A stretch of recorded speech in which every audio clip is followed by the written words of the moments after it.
திருநெல்வேலியில் பெய்த கனமழைக்கு நெல்லை சந்திப்பு பகுதியில் உள்ள வியாபார நிறுவனங்கள் அனைத்தும் வெள்ளத்திற்கு இரையாகி இருக்கின்றன. குறிப்பாக அந்த பகுதியில் செயல்பட்டு வரும் ராஜேஷ் எலக்ட்ரிக்கல் கடையில் உள்ள அனைத்து பொருட்களும் வெள்ள நீருக்கு சேதமாயிருக்கிறது.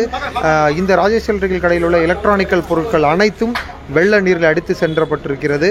இதன் குறித்து அதன் உரிமையாளர் நம்மிடம் கூறும் பொழுது, முந்தநாத்து பெஞ்ச கனமழையில் நைட்டு ஒரு 3 மணிக்கு மேலே நிறைய இந்த ராஜா பில்டிங் பக்கம் கிட்டத்தட்ட வெளியே ஒரு 8-9 அடி தண்ணி ஏறி, கடைக்குள்ளேயே ஒரு 3 அடி 4 அடிக்கு தண்ணி ஏறினால எக்கச்சக்க பொருள்களில் வந்து சேதம் அடைஞ்சிருக்கு. கடை குடோன் எல்லா பக்கமும் நிறைய தண்ணி ஏறினால எக்கச்சக்க பொருள் சேதாரம் அடைஞ்சனால பெரும் ஒரு உள்ளுக்கு வியாபார லாஸு ப்ளஸ் நிறைய எலக்ட்ரிக்கல் ஜாமானால திருப்பி அதை யூஸ் பண்ண முடியாது. ஸோ பெரும் பொருளாதாரத்துக்கு அடி வாங்கியிருக்கு.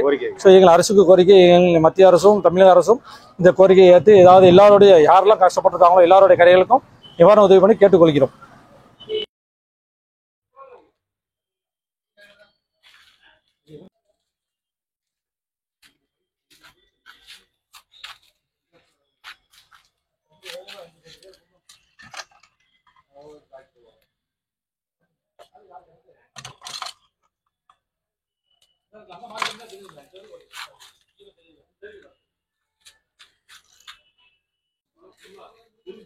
जीवन